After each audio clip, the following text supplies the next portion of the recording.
Hello and welcome to the Project Management Institute's Risk Management Professional Certification Preparatory course offered by Simplilearn. This is the 8th lesson of this course. In this lesson, we will discuss the 4th process of project risk management processes, which is perform quantitative risk analysis. Let us begin with the objectives of this lesson in the next screen. After completing this lesson, you will be able to explain the purposes and objectives, list the tools and techniques, describe EMV analysis, list the uses of Monte Carlo analysis, describe probability distribution. In the next screen, we will discuss the purposes and objectives of the Perform Quantitative Risk Analysis process. Performing quantitative risk analysis provides a numerical estimate of the overall effect of risk on the objectives of the project. It is used to evaluate the likelihood of success in achieving the project objectives and to estimate contingency reserve, which is usually applicable for time and cost. Quantitative risk analysis is not mandatory, especially for smaller projects. However, it helps in calculating estimates of the overall project risk, which is the main focus of this process. In the next screen, we will discuss what is required for the effective implementation of overall risk analysis.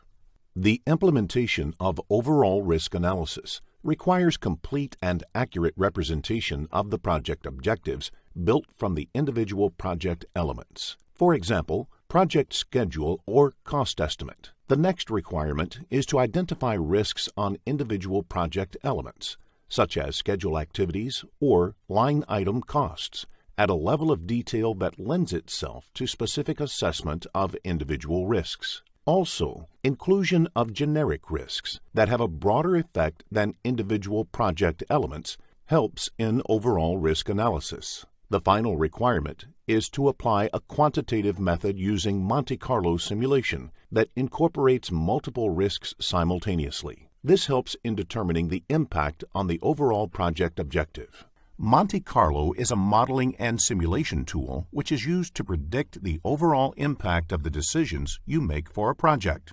We will discuss this simulation tool in detail in the later part of this lesson. In the next screen, we will find out what happens to the risk after the implementation of overall risk analysis.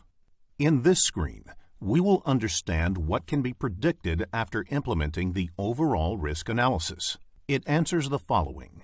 First, implementation of risk analysis will help us realize the probability of meeting the project objectives. Next, it will give us an idea of how much contingency reserve is needed. Note that here contingency refers to budget and timeline. Once the risk analysis process is implemented, you will come to know which are the line item costs or schedule activities that contribute more risks when all risks are considered simultaneously. Then, the implementation of overall risk analysis will help us figure out which individual risk contributes the most to overall project risk. Additionally, estimating the overall project risk using quantitative methods helps us in identifying the projects where quantified risks threaten objectives beyond the tolerance of the stakeholders. Lastly, it helps us find out which project objectives have risks that are well within acceptable tolerances. Overall risk management becomes simpler once the factors given on the screen can be predicted. Let us discuss some of the high-level comparisons between qualitative and quantitative risk analysis in the next screen. Qualitative risk analysis addresses individual risks descriptively, and it assesses the discrete probability of occurrence and impact on project objectives if risk occurs. This type of analysis also helps to prioritize individual risks for subsequent treatment. It adds to the risk register.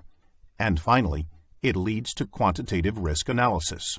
On the other hand, quantitative risk analysis predicts the likely project outcomes based on combined effects of risks, and it uses probability distribution to characterize the risk related to cost and schedule values. It involves the usage of a quantitative method and requires specialized tools, like Monte Carlo simulation. Quantitative risk analysis estimates the likelihood of achieving targets and contingency needed to achieve the desired level of comfort. It also identifies risks which can have the greatest effect on the overall project. In the next screen, we will move on to discuss the critical success factors, or CFSs, for Perform Quantitative Risk Analysis process. The inputs of Perform Quantitative Risk Analysis process are Risk Register, Risk Management Plan, Cost and Schedule Management Plans, Enterprise Environmental Factors, and Organizational Process Assets. These are basically the lessons learned from previous similar projects. The tools and techniques of Perform Quantitative Risk Analysis process are data gathering and representation techniques, quantitative risk analysis and modeling techniques, and expert judgment. The output of Perform Quantitative Risk Analysis process is the project documents updates, which include the overall impact on the project objective. In the next screen, we will discuss the inputs required to perform quantitative risk analysis process in detail. The first input is Risk Register, as it identifies and categorizes risks, potential risk responses, and triggers warning signs. The second input is Risk Management Plan, and it includes roles and responsibilities, budget and schedule for risk management activities, risk breakdown structure, RBS, risk categories, probability and impact matrix, and risk tolerances. The third input, which is Cost Management Plan, establishes the criteria for making plans, structuring, preparing an estimate, budgeting, and establishing control over project costs. The fourth input is Schedule Management Plan. This describes the scheduling methodology, the scheduling tool or tools to be used, and the format and established criteria for developing and controlling the project schedule. Enterprise environmental factors are the fifth input. These factors provide context and insight to risk assessment. Like industry studies of similar projects conducted by risk specialists and risk databases available from proprietary sources or the industry. Organizational process assets are the last input. These include existing processes that may impact a project's success. These may include policies, guidelines, historical information, or knowledge gained from previous projects. In the following screen, we will look into the tools and techniques that are used to perform quantitative risk analysis process. Jimmy is a construction project manager for a bridge project in New Jersey. He is just beginning quantitative analysis for his project and is notified from his boss that there might be a union strike in the near future. This would mean that some human resources, which are members of the union, might not show up for work, which is supposed to begin in 3 weeks. Jimmy immediately has the team begin reviewing near-term work packages to determine how many people might be needed to complete them, as well as other areas of the project where various types of work are required. After receiving the results later in the day, he conducts sensitivity analysis to see which areas of his project will be most impacted by the potential strike. Let us continue discussing the example in the next screen. Jimmy determines that the foundation work packages are the most impacted as many union employees will be mixing and pouring concrete. He also discovers that the transport areas of the project are also at risk because the concrete must be moved around the job location by construction vehicles. The least sensitive area appears to be design, as none of the engineers are members of the union. Jimmy forwards his results to his boss, who uses it to negotiate with the union to avoid the strike. To further protect the project from risk, Jimmy enters into a contract with another labor construction company to fill these positions in case the union decides to go on a strike later in the project. The proper use of sensitivity analysis enabled Jimmy to see which areas of his project were most impacted by the potential strike, and then to plan accordingly.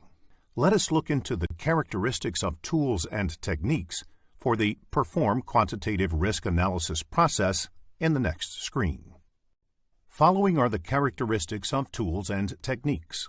The characteristics of tools and techniques are comprehensive risk representation, risk impact calculation, quantitative method appropriate to analyze uncertainty, and data gathering tools. In case of comprehensive risk representation, risk models provide the risk representations that affect the project objective simultaneously. For example, quality and timeline. They also permit representation of both opportunities and threats. In case of risk impact calculation, quantitative models facilitate the correct calculation of many risks on the project objectives, which are typically described at the overall project level. Probability models address uncertainty by using an appropriate quantitative method. An example of such a model is the Monte Carlo simulation, which permits the combination of probability distributions of line item costs or schedule. Data gathering tools include the assessment of historical data and workshops, interviews, or questionnaires to gather information. For example, probability distribution provides impact on cost or time and relationship between risks. A few other characteristics of tools and techniques are effective presentation of quantitative analysis results, the elements and structure of quantitative risk analysis, iterative quantitative risk analysis, and information for response planning. In case of effective presentation of quantitative analysis results, the results from quantitative analysis are generally not available in standard methods or formats. For example, choosing the probability distribution gives the following results: whether the project can be completed within the time or budget, contingency reserve requirement in terms of cost, time, or resource, and identity or location of most important risks. Example of this is sensitivity analysis in case of cost-risk analysis or criticality analysis in case of schedule risk analysis. Sensitivity analysis is the study of how the uncertainty in the output of a mathematical model or system, numerical or otherwise, can be apportioned to different sources of uncertainty in its inputs. In case of elements and structure of quantitative risk analysis, firstly, you need to prioritize risks. In other words, you need to perform qualitative risk analysis, after which you need to examine the interrelationships between the risks, and then you need to collect the high-quality risk data using project models like schedule, cost estimate, etc. Using the outputs of this method, you will be able to perform quantitative analysis. Here, you can use modeling techniques like Monte Carlo simulation, decision tree analysis, etc., which provides answers to questions like, how likely is the project's success after implementation of risk analysis? How much contingency is required to meet the targets? And which are the risks that are of high priority? As discussed earlier, it is impossible to know all the risks in advance. So, iterative method is considered as the best to analyze risks as the project progresses. For response planning, the overall contingency reserve in time and cost should be reflected in the project's schedule and budget. If adjustment is required in scope, then the changes are agreed upon between the stakeholders and documented. A new quantitative risk analysis is carried out to reflect the new aspects of the project. So far, we discussed the characteristics of tools and techniques for perform quantitative analysis process. We know that risks are analyzed based on the probability. Let us look into the basic principles of probability in the next screen. Quantitative risk analysis is strongly based on probability and statistics. The table on this screen provides details of basic principles of probability and its description. Here, we will discuss each principle and its description in detail. The first principle is sum of probabilities. The sum of probabilities of all events that may occur should be equivalent to 1 or 100%. The second principle is probability of single event. The probability of any single event must be greater than or equal to 0 and less than or equal to 1. The third principle is dependent joint events. Suppose A and B are two dependent joint events. The probability of occurrence of events A and B will be denoted as P of A and P of B, respectively. Then the probability of a dependent joint event will be calculated as product of P of A and P of B bar A, where P of B bar A denotes probability of occurrence of event B, provided event A has already occurred. The fourth principle is independent joint events. Suppose A and B are two independent joint events. Then the probability of an independent joint event will be calculated as product of P of A and P of B. When the probability of joint events is the product of the probabilities of each, the events are considered to be independent. We will continue discussing the basic principles of probability in the next screen. In this screen, let us look into other basic principles of probability, such as mean, median, average, and standard deviation. Mean is defined as the sum of the events divided by the number of occurrences, whereas median is the number that separates the higher half of a probability distribution from the lower half. Average is the number which represents the data in a set. It is calculated by adding the values of a group of numbers and dividing the sum by the number of objects considered. Standard deviation is a measure of the spread of data, or the statistical dispersion of the values in your data set. In the next screen, we will focus on historical documentation. One invaluable source of information for a project is any available data on previous projects that were similar to the current one. There are many risks that will reoccur from one project to the next. To capitalize on lessons learned, you will need to access it, and it must be well structured.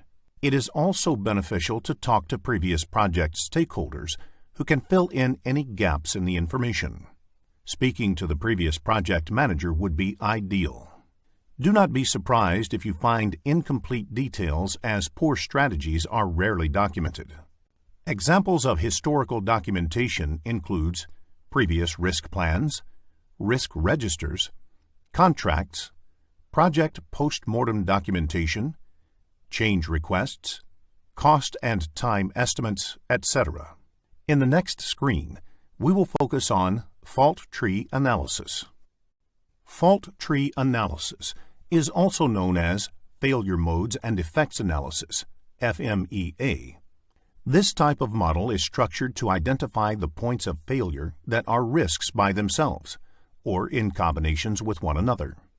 In the example on the screen, you can understand what might happen as you progress into detailed levels of risks that could lead to a power outage. Let us discuss the system dynamics in the next screen. System dynamics model represents the flow of information and interactions among stakeholders or teams on a project. It is useful for revealing feedback loops or feed-forward loops that can lead to risks.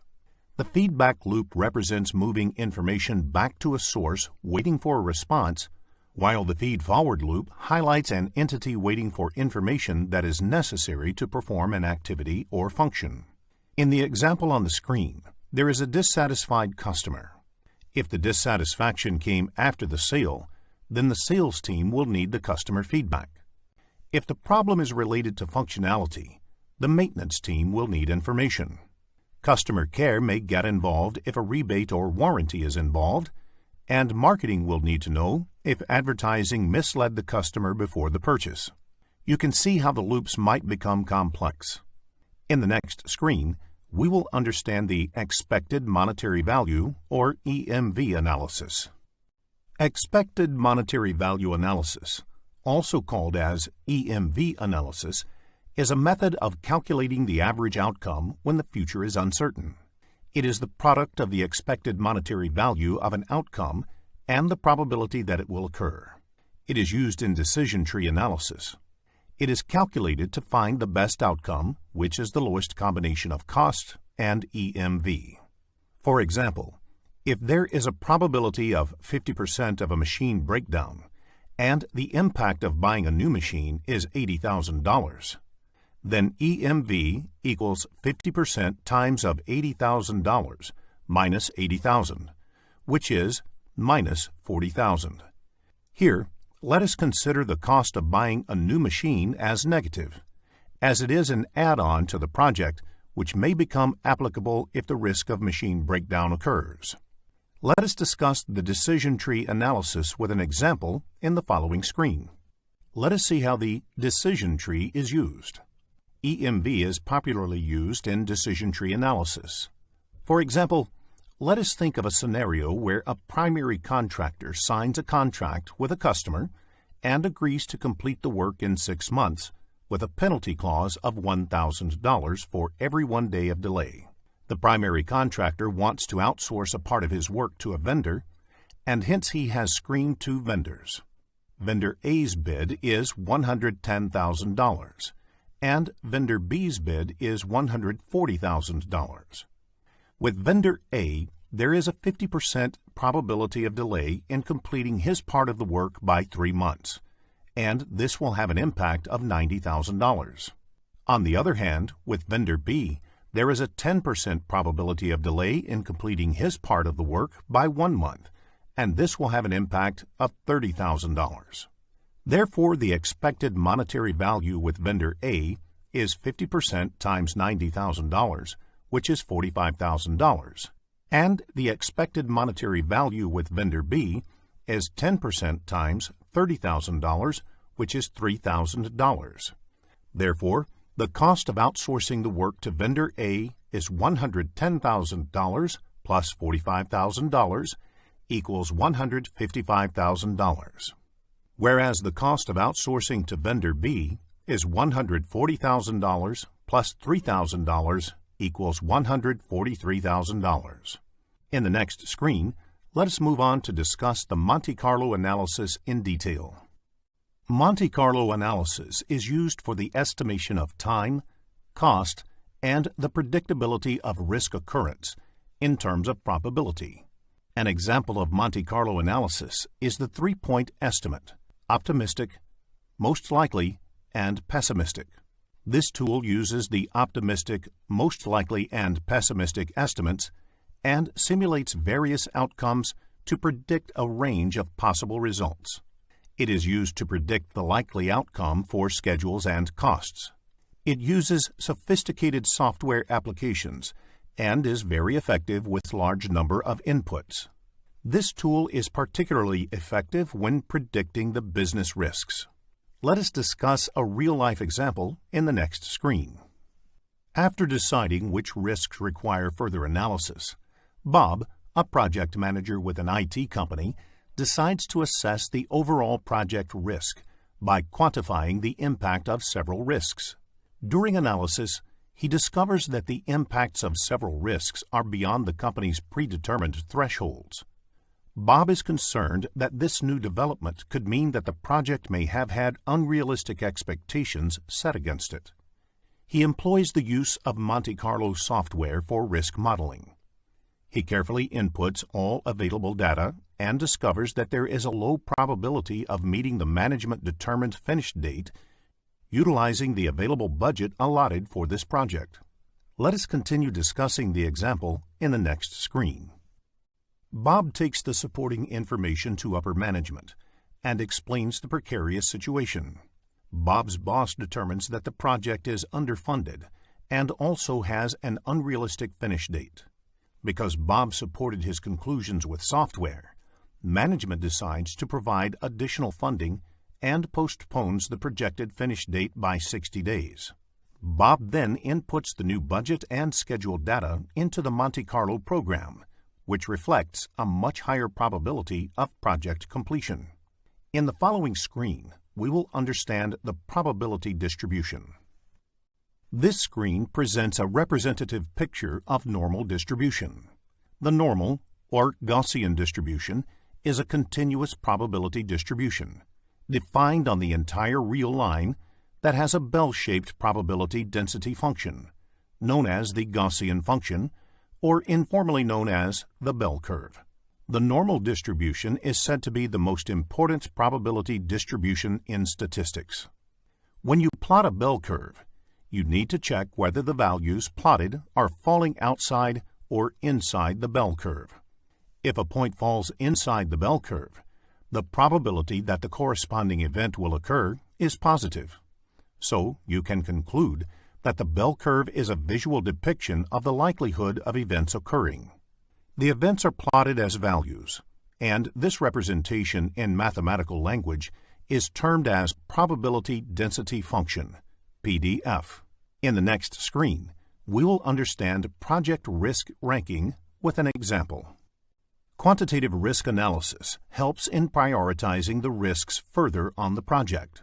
For example, the table on this screen depicts the exposure of the top 4 risks on the project. You can manage about 73.6% of total project risk exposure if you have a strategy to deal with the first 4 risks. The project risk ranking table, as depicted in the screen, helps in the estimation of overall risk ranking for the final deliverable. The risks which can hinder the final deliverable of the project can be assigned with individual risk rankings, which, in total, can give a more accurate estimate of the overall risk ranking for the final deliverable. Using the risk ranking table, you can also compare projects and project risks by the risk ranking assigned. Based on that, the project sponsor can decide if a particular project is viable. In the next screen, we will understand how to perform quantitative risk analysis and what are the components updated during the quantitative risk analysis process. To carry out quantitative risk analysis, you need to review the risk, cost, and schedule management plans. Always begin with the original estimate of time or cost. Then calculate and assess the impact of changing the range of results on the overall project estimate. If this does not provide the required estimate, then you must refer to historical information. The other techniques of analyzing risks can be using the appropriate interviewing technique and obtaining probability distributions from stakeholders and subject matter experts, depicting the distributions in a PDF, performing a sensitivity analysis, and conducting a project simulation. Once you perform quantitative risk analysis process, you must update the risk register, project management plan, and other project documents. This analysis cannot be done alone, so it is essential to involve the stakeholders as well. In the following screen, we will discuss the output of Perform Quantitative Risk Analysis process. The output of Perform Quantitative Risk Analysis process is the project documents updates. This includes a probabilistic analysis of the project, the probability of fulfilling cost and time objectives, a prioritized list of quantified risks, and trends in the results of quantitative risk analysis. In the next screen, we will discuss the various components of quantitative risk analysis updates. A point of interest here is that risks are further prioritized according to the threat or opportunity they pose on the project. Now, let us see some of the components which will be updated. The first component is probabilistic analysis of the project. Here, once risks are qualitatively and quantitatively analyzed, the project team should be able to forecast the possible completion dates and costs and provide a level of confidence for each decision. The next component is probability of fulfilling the cost and time objectives.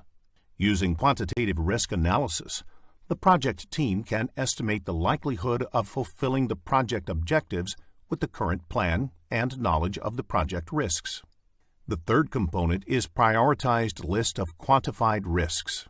Here, identified risks are prioritized according to the threat they pose or the opportunity they present to the project. This prioritized list includes a measure of the impact of each identified risk. The last component is trends in quantitative risk analysis results. Repeating the quantitative risk analysis process helps the project's risk management team to analyze the trends and make adjustments as necessary. Information on the project schedule, cost, quality, etc., and performance gained through the quantitative risk analysis process will help the team to prepare a quantitative risk analysis report. In the next screen, we will understand how to document the results of Perform Quantitative Risk Analysis process. Let us look into a few points which are documented upon completing this process. The contingency reserve calculated in the quantitative project cost and schedule risk analysis to be incorporated into the cost estimate and schedule is documented. Contingency reserve established to capture the opportunities that are judged to be priorities of the project. If the contingency reserve exceeds the time or resource available, which changes the scope and plan, then these have to be documented. And finally, the results of quantitative risk analysis must be recorded and passed on to the project management team for further actions to be taken. Let us move on to the quiz questions to check your understanding of the concepts covered in this lesson. Here is a quick recap of what was covered in this lesson. Performing quantitative risk analysis provides a numerical estimate of the overall effect of risk on the project objectives. The three techniques to perform quantitative risk analysis process are data gathering and representation techniques, quantitative risk analysis and modeling techniques, and expert judgment. EMV analysis is a method of calculating the average outcome when the future is uncertain. Monte Carlo analysis is used to predict likely outcome for schedules and costs. The normal or Gaussian distribution is a continuous probability distribution, defined on the entire real line that has a bell-shaped probability density function, known as the Gaussian function, or informally known as the bell curve. This concludes Perform Quantitative Risk Analysis.